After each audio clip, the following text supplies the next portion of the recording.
Amén, hermanos, oremos.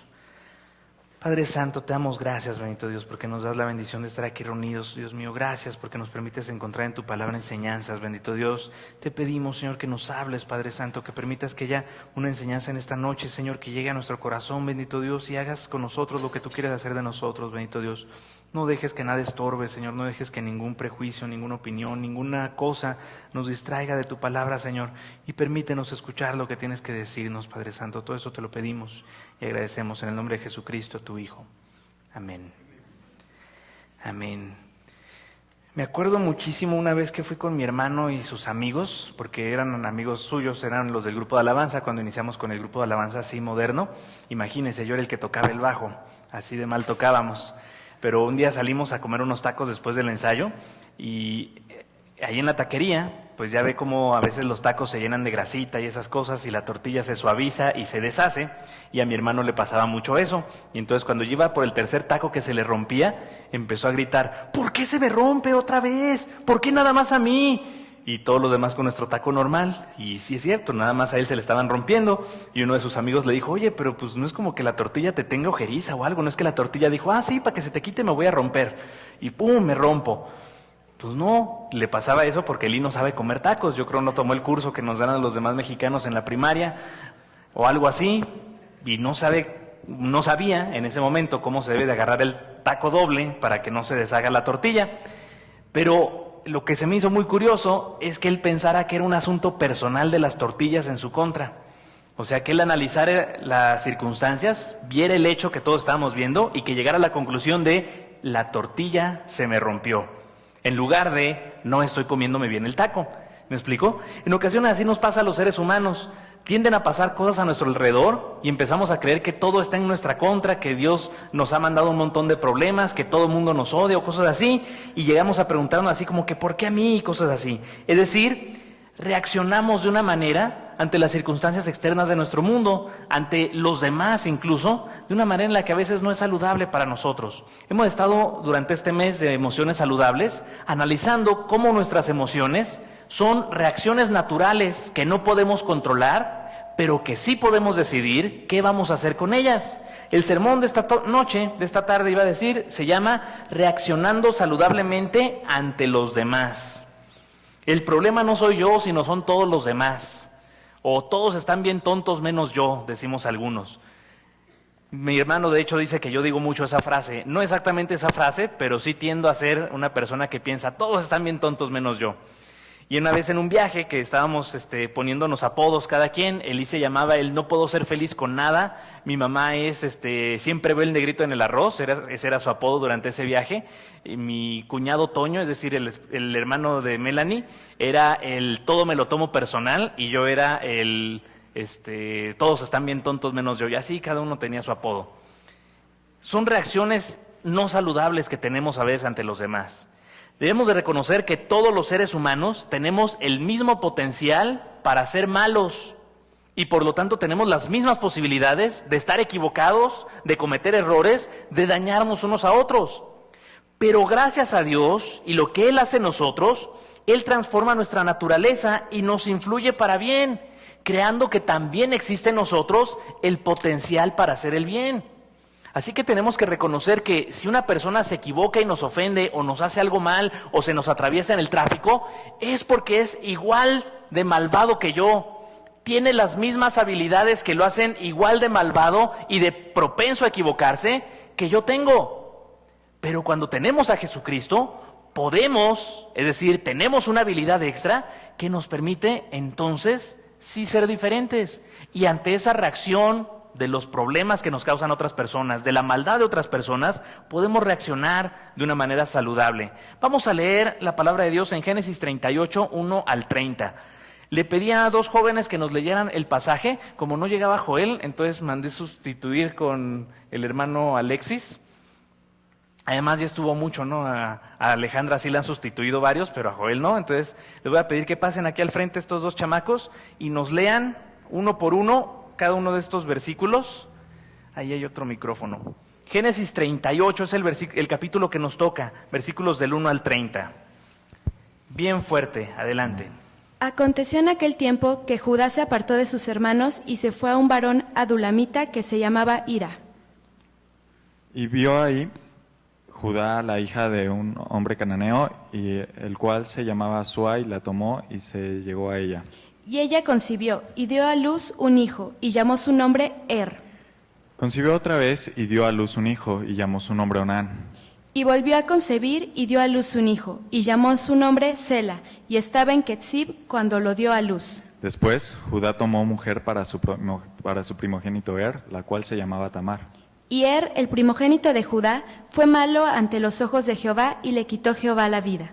Entonces Judá dijo a Onán: Llégate a la mujer de tu hermano y despósate con ella, y levanta descendencia a tu hermano. Y sabiendo Onán que la descendencia no había de ser suya, sucedía que cuando se llegaba a la mujer de su hermano, vertía en tierra, por no dar descendencia a su hermano. Y desagradó en ojos de Jehová lo que hacía, y a él también le quitó la vida. Y Judá dijo a Tamar su nuera: Quédate viuda en casa de tu padre, hasta que crezca Sela mi hijo, porque dijo, no sea que muera él también como sus hermanos. Y se fue Tamar y estuvo en casa de su padre. Pasaron muchos días y murió la hija de Sua, mujer de Judá. Después Judá se consoló y subía a los trasquiladores de sus ovejas a Timnat, él y su amigo Hira, el adulamita. Y fue dado aviso a Tamar diciendo, He aquí tu suegro sube a Timnat a trasquilar sus ovejas. Entonces se quitó ella los vestidos de su viudez y se cubrió con un velo y se arrebozó y se puso a la entrada de Enaim, junto al camino de Timnat, porque veía que había crecido Sela y ella no era dada a él por mujer. Y la vio Judá y la tuvo por ramera, porque ella había cubierto su rostro. Y se apartó del camino hacia ella y le dijo, déjame ahora llegarme a ti, pues no sabía que era su nuera. Y ella dijo, ¿qué me darás por llegarte a mí? Él respondió, yo te enviaré del ganado un cabrito de las cabras. Y ella dijo, dame una prenda hasta que lo envíes. Entonces Judá dijo, ¿qué prenda te daré? Ella respondió, tu sello, tu cordón y tu báculo que tienes en tu mano. Y él se los dio y se llegó a ella, y ella concibió de él. Luego se levantó y se fue, y se quitó el velo de sobre sí, y se vistió las ropas de su viudez. Y Judá envió al cabrito de las cabras por medio de su amigo el adulamita, para que éste recibiese la prenda de la mujer, pero no la halló. Y preguntó a los hombres de aquel lugar diciendo, ¿dónde está la ramera de Naim junto al camino? Y ellos le dijeron, no ha estado aquí ramera alguna.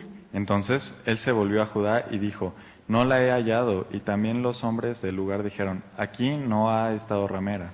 Y Judá dijo, tómeselo para sí, para que no seamos menospreciados. He aquí yo he enviado este cabrito y tú no la hallaste.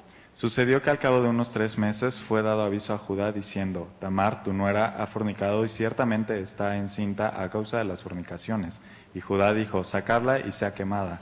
Pero ella cuando la sacaban envió a decir a su suegro, del varón cuyas son estas cosas estoy encinta. También dijo, mira ahora de quién son estas cosas, el sello, el cordón y el báculo. Entonces Judá los reconoció y dijo, más justa es ella que yo, por cuanto no la he dado a Sela a mi hijo, y nunca más la conoció. Y aconteció que al tiempo de dar a luz, he aquí había gemelos en su seno. Sucedió cuando daba a luz que sacó la mano del uno, y la partera tomó y ató a su mano un hilo de grana, diciendo, este salió primero. Pero volviendo él a meter la mano, he aquí salió su hermano, y ella dijo, ¿qué brecha te has abierto? Y llamó su nombre Fares. Después salió su hermano, el que tenía en su mano el hilo de grana, y llamó a su nombre Sara. Amén. Muchas gracias. ¿Qué onda con estos pasajes, verdad? O sea, están peor que película mexicana de las ficheras a veces. Es pues muy interesante que aquí toma unos cuantos capítulos, unos cuantos versículos para narrarnos una historia que toma varios años, porque nos comienza diciendo desde que Judá se casó con esta mujer, tuvo sus hijos crecieron, tuvieron una esposa y se la repartieron entre ellos, es decir, se la fueron turnando una vez que se moría el siguiente, es decir, pasaron muchos años para que se desarrollara toda esta historia. Y es una historia extraña, llena de errores, llena de malos ejemplos, llena de advertencias. Es difícil encontrar aquí como que una enseñanza que digamos, hay que ser como Judá o hay que ser como este. No, todos se portaron mal. Es decir, no hay uno que haya sido más o menos bueno, más o menos justo. No, pero si somos honestos, tampoco hay ninguno que no haya tenido razones para hacer lo que hizo, salvo tal vez los primeros 2 hijos o algo así. El primer hijo, si acaso, nos dice ahí que como era malo, Dios le quitó la vida. Esto se debe de interpretar de la siguiente manera. No es que Dios lanzó un rayo del cielo y cómo me cae gordo, que se muera. No, sino que están diciendo que por sus malas acciones tuvieron consecuencias que le llevaron a la muerte. Posiblemente se juntaba con malas compañías, era raterillo, tenía negocios con el narco o algo así, hasta que finalmente lo mataron.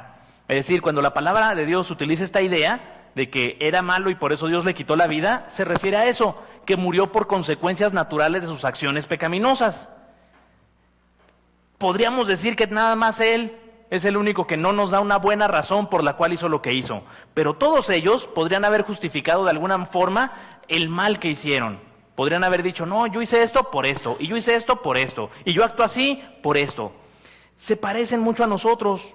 Creo que es una de las características más importantes de la palabra de Dios, que no nos presenta a los personajes de sus historias como seres inalcanzables de una santidad tremenda. Nos presenta sus errores, nos presenta sus equivocaciones, nos muestra las cosas graves que cometieron. En ocasiones nos muestra su falta más horrenda para que nos demos cuenta que eran seres humanos como usted y como yo.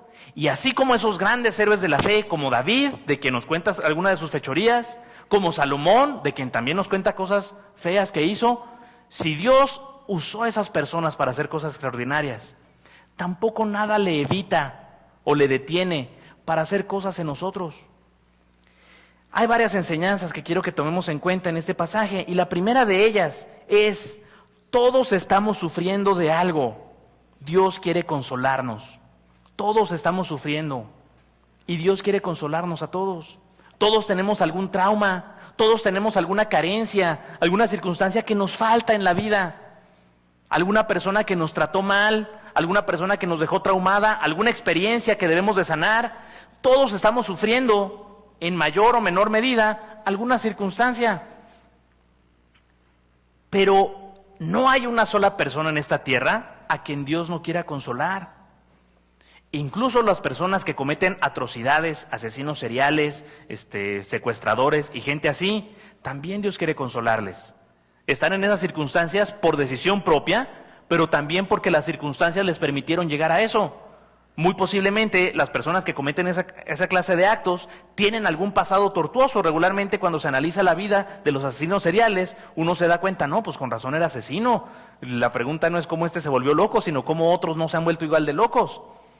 Es decir, muchas veces esas personas han sufrido cosas terribles, tremendas, que los llevaron hasta eso. Y sí, son responsables, porque al final de cuentas decidieron qué hacer con respecto a eso, a esa mala experiencia. Pero también podemos decir, Dios le quiso consolar. Dios ha estado cerca de esa persona que ha sido tan malvada para poder hacer algo bueno con él, con ella. Todos estamos sufriendo y Dios quiere consolarnos. Una manera correcta de reaccionar ante las maldades de otros es entender esta realidad. Cuando alguien nos daña, cuando alguien nos molesta, o cuando alguien simplemente hace algo que está mal y nos enteramos, ya sea por internet, por las noticias o cosas así, una manera saludable de enfrentarlos es entender que está igual de traumado que yo, que está lidiando con cosas tremendas y terribles, con lo que otros le hicieron. Se está vengando de lo que alguien le hizo, o simplemente está ofuscado por su dolor, está atrapado por una cosa que no le deja salir de eso. Necesitamos de Dios, hermanos, y las personas que me dañan, las personas que le dañan a usted, también necesitan de Dios. Cuando entendemos esta realidad, es difícil mantener un deseo de odio o de venganza contra alguien que nos ha hecho daño. Es más fácil aprender a perdonar a esa persona, porque nos damos cuenta, espérate, Dios también quiere consolarle a él, me quiere sanar a mí, pero también quiere consolar a él o a ella, también quiere sanar su corazón, y entonces nos será más fácil a nosotros encontrar también perdón para esa persona, encontrar salud en medio de ese dolor que nos haya provocado. No es posible en ocasiones encontrarle sentido a las cosas malas que pasan. Es uno de los argumentos que utilizan algunas veces las personas que dicen no creer en Dios para decirnos a los cristianos por qué no creen en Dios. Y nos dicen, si existe Dios, ¿por qué permite que existan maldades en el mundo? ¿Por qué permite que niños tengan cáncer de hueso? Uno de los tipos de cáncer más dolorosos. Y la verdad uno se tiene que preguntar, ¿sí es cierto? ¿Por qué? No se encuentra sentido esa pregunta. pero sí se encuentra una responsabilidad que no es necesariamente de Dios. Los cánceres existen el día de hoy, cada vez más fuertes y más dañinos por el deterioro de nuestra raza, de nuestra especie. Nos hemos hecho más propensos a ciertas enfermedades porque cada vez hemos dañado más con malos hábitos una generación a la siguiente. Es decir, los hijos de mis hijos van a ser más propensos a enfermedades que mis abuelos, porque genéticamente hablando nos vamos deteriorando. Nuestro planeta se ha ido deteriorando con nuestro mal uso de los recursos. Así que tenemos que reconocer, no es Dios el que nos manda las cosas malvadas. Son circunstancias de este mundo caído en el que estamos. Son circunstancias de la maldad constante de los seres humanos. Y por lo tanto, en lugar de ofendernos o de sufrir de más con la maldad de otras personas, debemos de reconocer que aún en medio de esa maldad, Dios está planeando una consolación. Dios está trabajando para traer una solución. Justamente porque no nos le hemos salido del control de sus manos. Y a pesar de que seamos tan malvados, de que hemos llegado a deteriorar nuestra raza, deteriorar nuestro planeta, deteriorar nuestra sociedad, para que cada vez pasen cosas peores, Él sigue al control de esto. Nuestra maldad jamás podrá superar su bondad. Él sigue buscando la manera de proveer de una solución, de una consolación que restituya el dolor que hemos sentido. Todos estamos sufriendo. Dios quiere consolarnos. Aquí en este pasaje vemos personas sufriendo.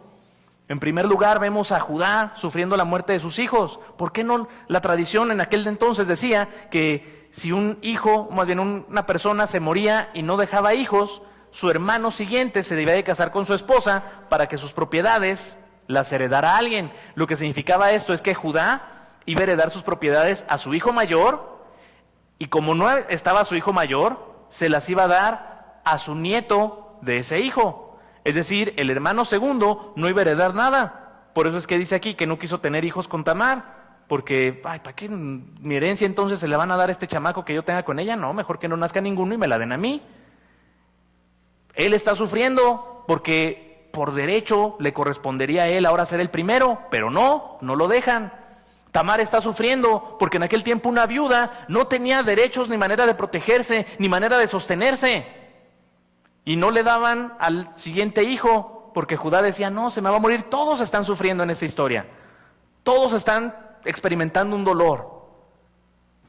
Y al final de cuentas, todos hicieron algo que estaba mal, por su manera de lidiar con ese dolor. Hermanos, así somos los seres humanos. Todos estamos sufriendo. Y por eso Dios está obrando para traer consolación a cada ser humano de esta tierra. No permitamos jamás nosotros ser un instrumento de dolor para otros. Al contrario, seamos una de las maneras en las que Dios quiere consolar a otros. Perdonemos en lugar de buscar venganza. Dejemos atrás en lugar de atesorar los traumas. Y seamos un instrumento de consolación. Una segunda enseñanza que tiene este pasaje. Todos estamos luchando. Dios quiere sostenernos. No sabemos con qué estarán lidiando otras personas. Cuando usted va por el metro, no sabe con qué están luchando las personas esas que van a empujones.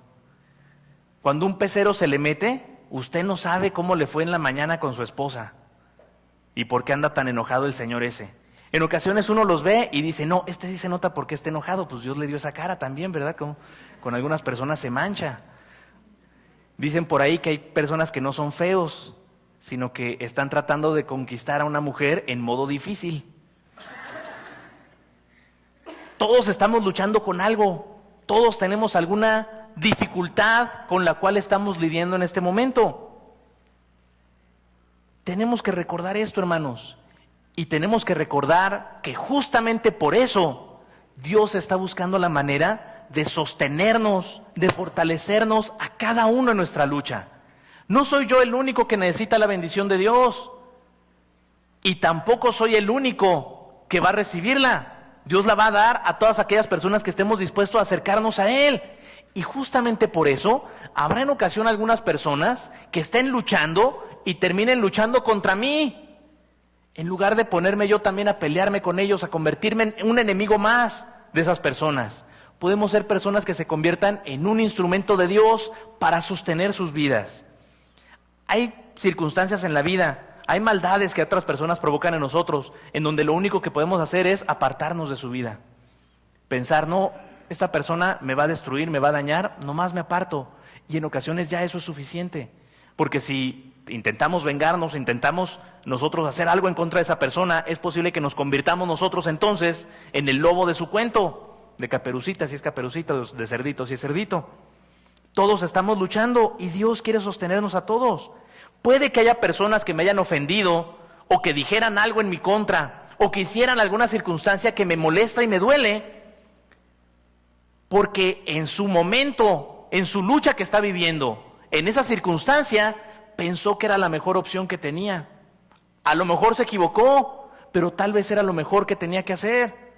Tenemos que reconocer que lo que decimos los seres humanos, lo que hacemos los seres humanos, nunca estamos pensando en esta va a ser la peor opción de todas mis opciones posibles, esta es la peor. Nunca ha habido jamás una sola persona que diga, ¿qué haré para arruinarle la vida a otro ser humano? No, regularmente están pensando, ¿qué haré para salir en medio de esta circunstancia? Para ganar un beneficio yo, para salir bien librado yo. ¿Me explico? Pero nunca nadie está pensando, este cuate me cae mal, voy a ver cómo le arruino la vida. A lo mejor si hay uno que otro que de vez en cuando lo intenta, pero regularmente no es así. Regularmente lo que estamos pensando es, ¿cómo voy a solucionar mi lucha? ¿Cómo voy a vencer en medio de mi problema? Y tenemos que reconocer entonces que otros seres humanos también están luchando en algo y que Dios quiere sostenerles. No me debo de convertir yo en un obstáculo más para su vida. Aquí vemos a Judá convirtiéndose en un obstáculo, a Tamar convirtiéndose en un obstáculo. A cada uno de los hijos de Judá se convirtieron en un problema los unos para los otros. Dios no quiere que seamos así. Dios quiere solucionar vidas a través de cada uno de sus hijos. Todos estamos luchando y Dios quiere sostenernos. Seamos útiles para esta acción. Seamos personas capaces de perdonar, de fortalecer a otros, incluso si se trata de personas que se intentan constituir en mis enemigos. La palabra de Dios dice que amemos a nuestros enemigos. Gracias a Dios que no dice sientan bonito por sus enemigos y sean sus mejores amigos.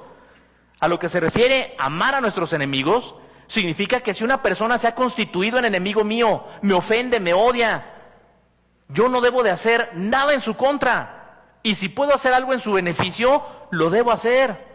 A eso se refiere amar a los enemigos. No dice nada de sentir bonito por no sé quién. Dice amar en el sentido de la Biblia, que es una acción en pro de otra persona. Dios quiere que seamos de esta clase de personas. Todos estamos luchando y Dios obrará en la vida de los seres humanos a través de aquellos que estemos dispuestos a ser obedientes a Él y ser usados por Él. Una enseñanza más que tiene este pasaje. Todos somos ignorantes y Dios quiere enseñarnos. La palabra de Dios nos enseña que una de las circunstancias humanas más graves, uno de los pecados más graves, es el orgullo.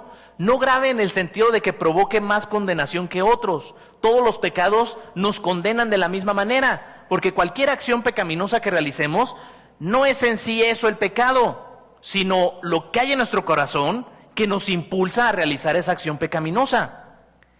Pero en cuanto a las consecuencias que puede tener un pecado, el orgullo sí parece ser uno de los más graves que encontramos en la palabra de Dios. El chisme parece ser otro de los más graves que aparece en la palabra de Dios.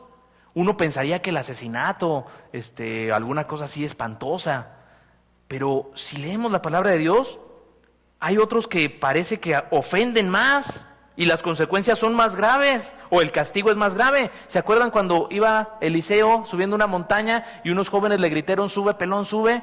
Y entonces Dios mandó unas osas para que dice ahí, no que los mataran, sino que los despedazaran. Debemos entender esto, mutilaran, es la palabra. Posiblemente no se murieron todos, pero quedaron lastimados. La clase de osos que vivieran en aquella región son los osos asiáticos, los que viven en la India como Balú. Son osos que trepan árboles como del tamaño de un ser humano, pero como trepan árboles, sus brazos son muy fuertes. De hecho, un zarpazo de uno de esos osos puede ser más fuerte que el zarpazo de un tigre, que es bastante más grande. Son equiparables a un oso grizzly, que es el doble de tamaño. Así que un arañazo de esos se arranca un brazo. Esos eran los osos. Ahora, ¿no les parece exagerado? Hicieron un meme de Eliseo, sube pelón, sube. y Dios les manda unos osos para que les corten los brazos. O sea, parecería exagerado, ¿no? Pero es congruente con lo que hace Dios. Aarón y Miriam, hermanos mayores de Moisés, critican a Moisés porque le dicen: tú pusiste en la ley que no te debes de casar con una mujer que no sea hebrea y tu esposa no es hebrea. A ver, explícanos. Y le dicen al pueblo: este hombre puso en la ley eso y él no lo obedece. ¡Pum! Leprosos. Tenían razón, y son los hermanos mayores de Moisés, y alguien le podría haber dicho algo a Moisés, eran sus hermanos mayores, leprosos. ¿Se me explicó? Es decir, esta clase de cosas, el chisme, el orgullo que nos hace creer capaces de atacar a otras personas, parecen ser más graves que otras cosas. Todos somos ignorantes, debemos de reconocer esto, es decir, todos estamos igualmente incapacitados. Jamás debemos de convertirnos nosotros en el juez de otras personas. Jamás debemos de convertirnos nosotros en una persona que crea que ya alcanzó cierto nivel y ya está por encima de ciertos derechos. Debemos de ser siempre hijos de Dios que se dejan enseñar por Él, que se dejan guiar por Él. Nadie sabe a la perfección cómo dirigir su vida y es necesario que alguien nos guíe. Conviene que reconozcamos que Dios no nos quiere llevar y le sigamos por donde Él nos quiere llevar. Es decir, otras personas están igual de perdidos que yo en el camino de la vida y yo estoy igual de ignorante que aquellos a quienes pretendo criticar o pretendo ofender. Reconozcamos esto, hermanos. Nadie le ha dado al clavo hasta el momento. Hace poco puse en mi Facebook que estaría mejor buscar la espada Excalibur, porque me parece un sistema de gobierno más justo que los que tenemos ahorita en nuestro mundo. Con la espada Excalibur está fácil. Va el rey Arturo, le dan una espada, llega, me dio la espada a la mujer del lago. Oh, sí, usted será el rey. Imagínense que así eligiéramos al próximo presidente. Nadie se queja, no hay recuento de votos, nadie dice: no, yo soy el legítimo porque mi espada está más bonita. No, es él, el rey Arturo. ¿Me explicó? Tenemos que reconocer que los seres humanos somos buenos para destruir y arruinar cosas. Una buena idea que parecía la democracia, la destruimos. Una buena idea que parece el comercio, lo destruimos. Una buena idea que parece el fútbol, y lo destruimos también. Y no importa qué tan bueno sea algo, vamos a encontrar la manera de arruinarlo. Porque todos somos ignorantes.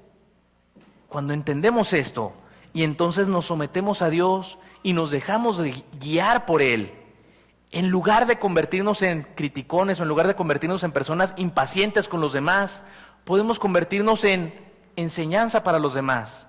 Podemos convertirnos en guianza para otros. No en guianza porque yo ya haya aprendido más, sino porque les digo: oye, ¿sabes quién me guía a mí? Jesucristo. Está fácil, síguelo a Él. Y entonces no tenemos que enseñar cómo le hago yo, sino cómo le hizo Jesús. ¿Cómo le hace Él para enseñarnos a vivir? Todos somos ignorantes. Dios quiere enseñarnos. En esta historia que leímos de Judá y de Tamar, se la aplicaron a Judá. O sea, él se portó mal al andar buscando a una mujer de esa clase. Tamar se portó mal en el sentido de andar fingiendo ser eso y aparte aprovecharse. Pero al final de cuentas, Judá entendió: ella fue más justa que yo, porque tiene razón, yo la tengo viviendo casi en la miseria, porque no le quiero dejar que se case con mi otro hijo, pero tampoco la quiero dejar que se case con nadie más. O sea, la tenía como apartada en la miseria, porque así viviría una mujer viuda en aquel tiempo. Obviamente que ella necesitó alguna manera de salir de eso, y la manera en la que lo encontró fue embaucando a Judá. Digámoslo así, Judá al final de cuentas reconoció su ignorancia, me la aplicaron. Pero qué interesante, de ese hijo es de donde viene la línea de donde van a ser Jesucristo. Tal vez por eso nos cuenta esta historia tan importante. Seguramente los hebreos que copiaron esta historia miles de años antes de que naciera Jesús, no sabían lo trascendental que iba a ser esa historia. No entendían la importancia de ese relato todavía. Pero Dios les permitió que siguieran copiando este chisme. ¿Por qué no nos dice de otros? De Rubén, que es el mayor. No nos cuentan muchas cosas de Rubén. O de otro de los hermanos de José. De Benjamín, casi no nos cuenta nada de Benjamín. Casi nada más es José, este pedazo de Judá y José, el resto de Génesis. Porque al final de cuentas, lo que iba a pasar con ese hijo que iba a nacer, Fares, iba a ser Jesucristo. Somos ignorantes también de lo que están pasando otras personas y de lo que Dios va a hacer a través de ellos. Si una persona ahorita me desespera, me impacienta, incluso me daña, debemos entender, ¿quién sabe qué está preparando Dios con él o con ella? ¿Quién sabe de qué manera le va a sanar Dios? ¿Le va a transformar Dios? Todos somos ignorantes. Dios quiere enseñarnos. Y finalmente, hermanos, todos estamos de paso en esta tierra. Dios quiere hacernos trascender. Todos estamos de paso, peregrinos somos, dice una canción. Y es una idea del cristianismo, que estamos aquí nomás por un ratito. C.S. Lewis decía, el escritor de las Crónicas de Narnia, si te encuentras insatisfecho con el mundo que tienes a tu alrededor, es normal. No fuiste hecho para esta tierra. Tenemos que entenderlo así. ¿Por qué nos molesta tanto lo que pasa en nuestro mundo? ¿Por qué hay tanto sufrimiento? ¿Por qué no se puede ser feliz en esta tierra? Porque esta es la sala de espera. ¿Cuándo ha visto usted una sala de espera en donde uno esté bien contento y disfrutando? Me explico menos si es burocracia mexicana o algo así. Todos estamos de paso. Dios quiere hacernos trascender. No nos tomemos tan a pecho los pequeños errores de otros. Hay personas que en ocasiones todos se lo toman personal, como les decía hace rato de mi hermano que se tomó personal lo de los tacos. Y que si algo pasa, es porque me están tratando de hacer no sé qué o no sé cuál. ¿Me explico? Me acuerdo mucho una vez, vivíamos en un departamento, en un edificio, y la administradora del departamento, pues era muy curiosa. Agarró la idea de que yo la odiaba o algo así, porque si algo pasaba, iba a reclamarme a mí. No sé si lo hacía en cada departamento hasta que encontraba al culpable, pero muchas veces pasó eso. O sea que estaba la hojita ahí de mantenimiento y estaba despegada de un tape, y pues yo la veía, está despegada, la intentaba volver a pegar y ya el tape a veces ya no pega. Y entonces regreso a mi departamento y cuando llega, me tocan a la puerta. ¿Por qué anda despegando los tapes de mi hojita del mantenimiento? No fui yo, o sea, ¿de dónde saca usted eso? Y cosas así, que yo había dejado papeles. Yo supongo, me gustaría pensar que iba a cada departamento hasta que encontraba el culpable. Pero si en serio era contra mí nada más, ¿por qué ella creía que era yo? O sea, ella pensaba que yo me despertaba en las mañanas y pensaba, ¿de qué manera arruinaré la vida de esta señora? Ya sé, una envoltura de gansito en el tercer escalón. Eso voy a hacer.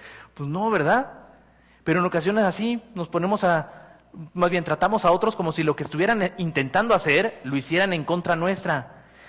La vida es muy corta para estar sufriendo de esta manera. No nos tomemos tan a pecho los pequeños errores de otros.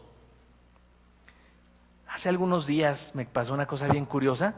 Yo reconozco que yo tuve la culpa. En una de esas calles que tienen camellón, yo iba a cruzar hacia el lado izquierdo y entonces el lado derecho estaba libre, pero en medio había un camelloncito así y a veces pasan coches de un lado y otro y cuesta trabajo. Y entonces en un momento que yo vi, dije pues me paso, había acá un tope, entonces se detienen tantito los coches y me voy a pasar. Pero cuando estoy dando así la vuelta, un coche viene a gorro y se intenta meter así y queda tapándome a mí y yo quedo atorado con él y el coche que venía acá queda atorándome a mí y este coche atora al que está intentando esto. Y yo reconozco, yo tuve la culpa porque yo soy el que no tiene preferencia. Pero los otros dos empezaron a hacer de palabras. Este coche me gritó a mí, me dijo de cosas, y este otro creyó que era contra él y le dijo de cosas. Y se bajaron y yo me di la vuelta y me seguí mi camino y por el retrovisor veía cómo se estaban diciendo de cosas todavía. O sea, yo inicié el pleito y otros, gracias a Dios, fueron los que sufrieron las consecuencias. ¿De qué sirve que nos tomemos a pecho esa clase de cosas? Que nos adjudiquemos problemas que no nos corresponden. Dejémoslo pasar, ignoremos, seamos pacientes con la humanidad. Y ahora, si alguien realmente cometió una gran maldad, si alguien realmente hizo un gran error que me arruinó la vida, o por lo menos me causa incomodidad todavía el día de hoy, perdonemos. Esa es la manera correcta de hacerlo. No buscar venganza, perdonarles la deuda. Es decir, cuando buscamos venganza, es esta idea de vamos a quedar parejos. Él me hizo, yo le hago. ella me hizo, yo también. Y esa es la idea de la venganza. Ojo por ojo, diente por diente, etcétera, etcétera. Perdonemos la deuda. En ocasiones el perdonar la deuda es la manera perfecta de dejar de tener que lidiar con una persona que nos está lastimando. Porque ya no me debe nada, ya no tengo que buscarle para reclamarle, ya no tengo que buscarle para que me pague, ya no tengo que hacer nada en su vida. Y ahora sí, si era una persona realmente dañina para mí, se acabó el problema, me libré de ese dolor. Y en ocasiones el perdonar es justamente lo que permite que renazca la relación, que se restaure lo que tiene que ser restaurado y que esa persona también me pueda perdonar a mí, porque a veces es de ida y vuelta. ¿Se me explicó? El caso es este: no tenemos por qué estar sufriendo esta clase de problemas si este es un ratito nada más. En lugar de eso, disfrutemos este ratito, encontrémosle el sabor que Dios quiere darle a este pedazo de la existencia que es la vida en la tierra. ¿De qué sirve nada más estar sufriendo? Es corto y todavía lo hacemos difícil. Mejor disfrutemos ese poquito de rato que tendremos aquí. Todos estamos de paso. Dios quiere hacernos trascender. Si vivimos de esta clase de vida, es decir, si aprendemos a dejar lo malo atrás, y como decimos aquí en esta iglesia, entender que lo mejor está por venir, sin duda que nos convertiremos en personas que trasciendan.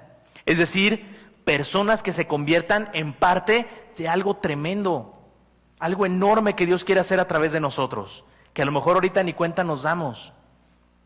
Nadie de los que escribió este pasaje, nadie de los copistas que estuvieron recopilando estas historias y que las pusieron juntas en el libro de Génesis, seguramente fue Moisés el que dirigió este asunto. Nadie de las personas que después estuvieron copie los libros de Génesis sabía que Fares iba a ser antepasado de Jesucristo. Copiaban eso porque aquí está. Pero Tamar es una no sé cuántos tátaras abuela de Jesucristo.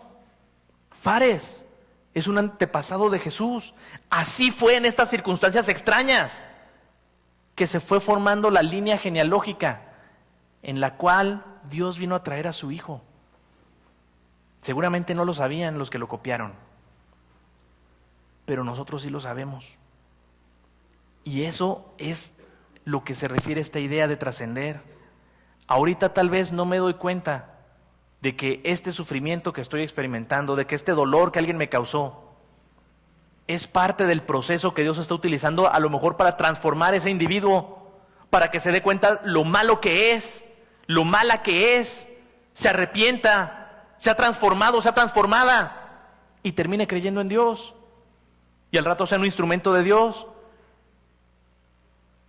Tal vez ese sufrimiento que estoy experimentando, Dios quiere ayudarme a crecer y que lo perdone, y que al perdonar me una a Dios en su manera de amar a la humanidad. Es decir, me porte como se porta Dios cuando nos perdona nuestros pecados, y entonces pueda acercarme más a Él y ser cada vez mejor y convertirme en un instrumento de su plan tremendo. Todos estamos de paso en esta vida, hermanos.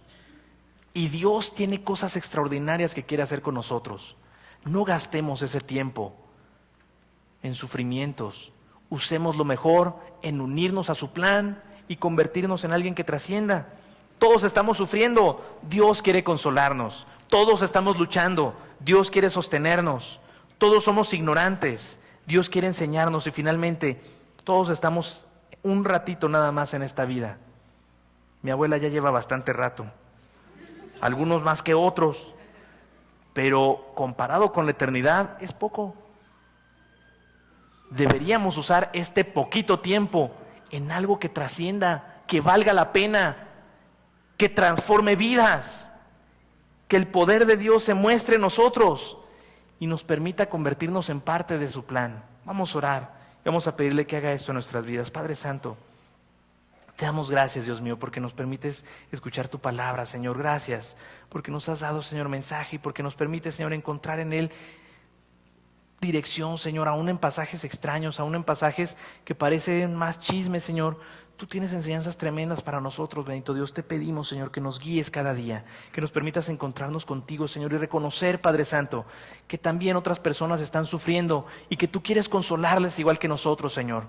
Bendícenos, Padre Santo, ayúdanos a dejar atrás los dolores, a olvidar, a perdonar cualquier cosa que nos hagan otras personas, a dejar de ser impacientes, Señor, y tolerar a los que nos dañan, bendito Dios, y convertirnos en personas que trasciendan, Señor, que usen el poco tiempo que estaremos en esta tierra, mi Dios, para formar parte de tu plan. Sigan orando, mis hermanos. Y si alguien quiere decirle al Señor, Señor, yo quiero vivir de esta manera, yo quiero dejar de sufrir por lo que hagan otros, yo quiero dejar de estar molestándome con las cosas que pasan a mi alrededor y quiero ser parte del plan que tú quieres usar, que tú quieres hacer para transformar vidas. Quiero ser una persona que trascienda en lugar de estar sufriendo en esta tierra. Si le quieres decir esto al Señor, te invito a que levantes tu mano ahí en tu lugar y me permitas orar por ti. Dios les bendiga, hermanos, jóvenes, adultos, Dios les bendiga. Dios te bendiga. Sigan orando y digámosle a Dios todo esto. Padre Santo, bendito Dios, gracias, Señor, porque no nos has permitido, Señor, estar aquí nomás de a gratis, para sufrir de a gratis, Señor. Sabemos, Señor, que tú tienes planes extraordinarios para nosotros. Queremos ser personas que los realicen, Señor, que dejen de estar doliéndose y preocupándose por lo que otras personas hagan, Señor, y que estemos más enfocados, Señor, a hacer lo que tú quieres que seamos, a hacer, Señor, lo que tú nos pides que hagamos y ser parte de tu plan maravilloso. Todo esto te lo pedimos y agradecemos. En el nombre de Jesucristo, tu Hijo. Amén.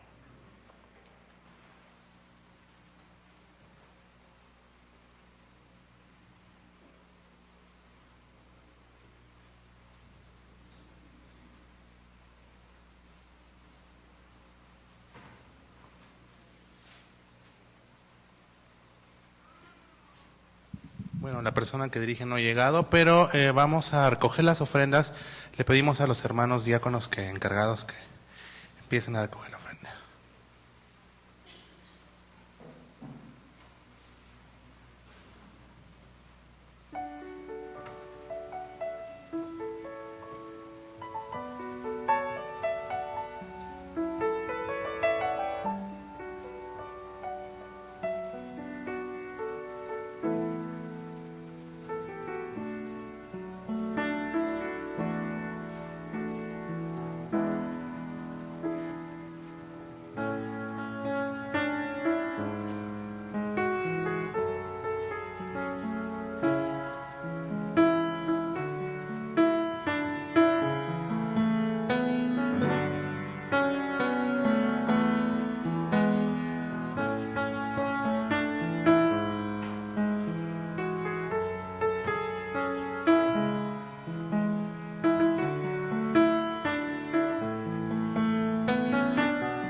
Señor, muchas gracias porque podemos tener el privilegio de dar un poco de lo mucho que tú nos das, Señor.